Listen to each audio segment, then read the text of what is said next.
सुप्रभात विद्यार्थी मित्रों। आज मैं आपके पाठ का जो अंतिम जो है भाग जो है, जिसमें जो अंतिम कथा है उसके बारे में मैं आपको चर्चा कर रहा हूँ। अब ध्यान से सुनिएगा। इस चैप्टर में बहुत सारे क्या है, धार्मिक, पौराणिक, लोगों के प्राकृतिक घटनाएं, फिर लोगों के कैसे कैसे महापुरुष या कैसे मनुष्य हैं जो जीवों के प्रति दया भाव रखते हैं। तो आज मैं आपको आजकल का मनुष्य क्या है, आपका पहले के तो लेखक की माँ कैसी थी, फिर कैसे सुलेमान थे, कैसे शेख हयाज के पिता थे, कैसे क्या है नूह है जो उन्होंने कुत्ते को कह दिया था, फिर उन्हें प्रकृति की घटनाएं देखा, बॉम्बे में कितने उन्होंने अपना समुद्र ने जब गुस्सा हुआ तो क्या किया, ये सब सारी चीज़ें आपके चैप्टर में मैंने वर्णन किया हूँ। अब मैं अंतिम बात जो बता रहा हूँ, चैप्टर का जो हिस्सा जो है कि लेखक ने कहा कि मेरी पत्नी का स्वभाव कैसा था। तो लेखक ने कहा कि ग्वालियर से बम्बई की दूरी लगभग में संसार ने काफ़ी दूरी में कम कर दिया है। यानी पहले तो ग्वालियर कहाँ और कहें कि बम्बई कहाँ था, इतनी लंबी दूरियां थी कि लोगों को आने जाने में बहुत लंबा समय था। इसका कारण यह था कि बीच में बहुत घने जंगल थे और जंगल थे। लेकिन लेखक ने कहा जो वर्सोवा जो स्थान जो है, पहले वहाँ पर मेरा एक पुराना घर था और वहाँ पर घर था और उस मेरे घर के आसपास बहुत जंगल थे और उस जंगल में इतने पेड़ थे कि उस पेड़ पर बहुत सारे पशु पक्षी और जंगल में जानवर रहते थे।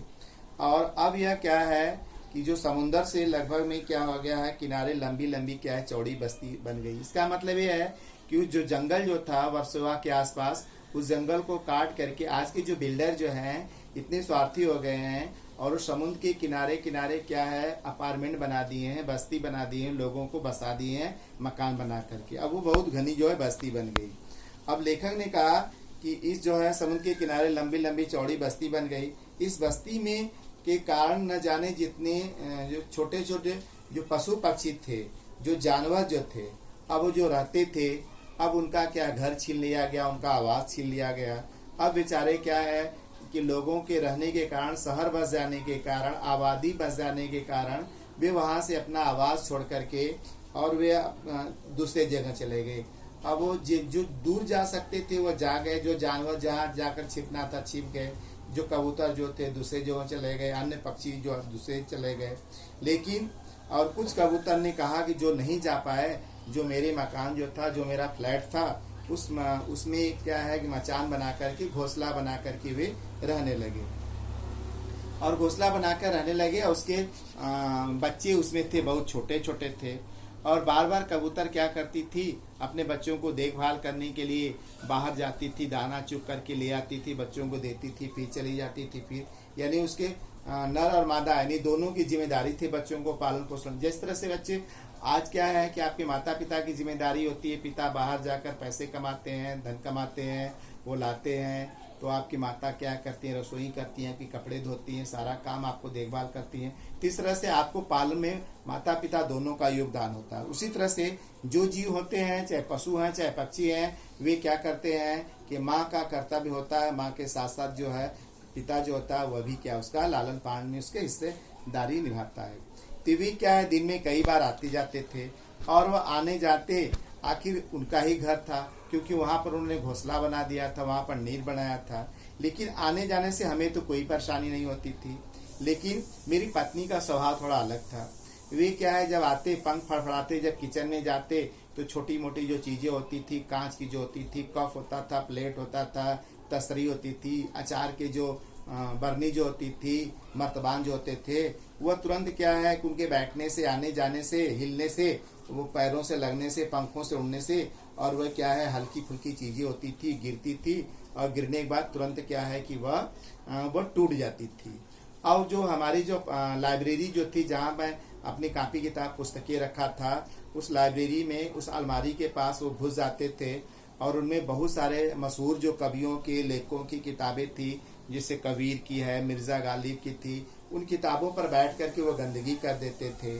और क्या है कि मैं परेशान हो गया और मेरी पत्नी परेशान हो गई। रोज़ घर में किड़बिड़ वह करती रहती थी और रोज बोलती रहती थी। अंत में क्या है कि हम लोगों ने जब परेशान होकर के जो हमारी पत्नी ने क्या किया, जो सामियाना था, आसियाना जो था, यानी जो उस पर क्या है कि एक जो दफ्ती काट करके यानी उस पर जाली पर लगा दिया उन्होंने।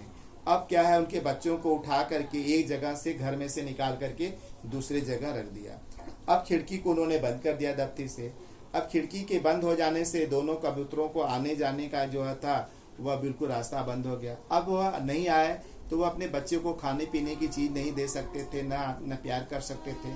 अब वो दोनों कबूतर जो है उदास होकर के एक जगह बैठे हुए थे। लेखक ने कहा कि यह देख करके मैं देखा कि कबूतर दोनों उदास होकर के बैठे हैं, तो उन्होंने कहा कि न तो आज मेरी माँ है कि जो जैसे कि अंडे को क्या है कि वह टूट कर देख कर पूरे दिन रोई और उसके लिए कुछ न खाया न पिया, बार बार वह क्या है ईश्वर से यह कहती थी कि मुझे माफ़ कर दो। न आज सोलोमन है कि जो चींटियों के को देख करके उन्होंने क्या अपने सेना को रोक दिया। उन्होंने कहा कि नहीं, घबराओ नहीं, मैं आपके लिए मोहब्बत हूँ, मैं आपके लिए किसी प्रकार का नफरत नहीं है। जो उनकी भाषाओं और जुबानों को, जो कि बेजुबान है, जो अपनी पीड़ा को वे व्यक्त नहीं कर सकते हैं, आज उनके दुखों को बांटने वाला नहीं है। लेखक ने कहा कि न मेरी माँ है न तो सोलोमन है। तो इस तरह से क्या है कि ऐसे संसार में ऐसे व्यक्ति जो हैं बहुत अब कम रह गए हैं। आज के व्यक्ति जो स्वार्थी होते जा रहे हैं, जो जीवों के प्रति उनके अंदर कोई प्रेम नहीं है, नफरत है और उनके सुखों दुखों को वह समझते नहीं है। तब उन्होंने यही बात कहा है कि नदियाँ सींचे खेत को, तोता कुतरे आम, सूरज ठेकेदार सा सबको बांटे काम। नदी के अंदर परमार्थ की भावना होती है। वो जल जो होता है खुद अपने लिए नहीं रखती है। उसके जलों से क्या होता है, छोटे छोटे जीवधारी अपनी प्यास बुझाते हैं, खेतों की सिंचाई होती है। तोता कुतरे आम, आम का पेड़ जो होता है वह फल लगता है। आम जो होता है खुद अपने लिए नहीं, वृक्ष जो होता है अपने लिए नहीं खाता है, बल्कि उससे छोटे छोटे जीव जंतु जो होते हैं उससे अपनी क्या है भूख मिटाते हैं। सूरज ठेकेदार सा, सूरज जो होता है सुबह से लेकर शाम तक क्या करता है, वह सबकी ठेकेदारी करता रहता है, देखभाल करता रहता है, खेतों की देखभाली करता है, उसको धूप देता है।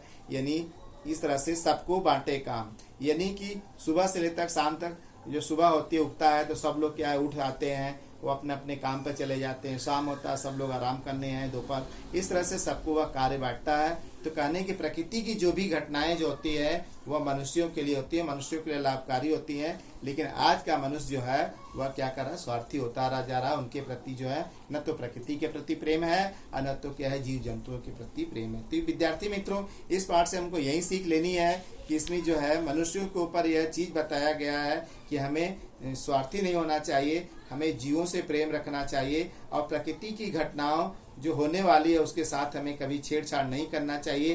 क्योंकि प्रकृति जब कुपित होती है तो वह अपना जो रूप दिखाती है तो वह बहुत विनाशकारी भयंकर रूप होता है। तो इसके साथ मैं अपना मंतव्य समाप्त कर रहा हूँ। धन्यवाद।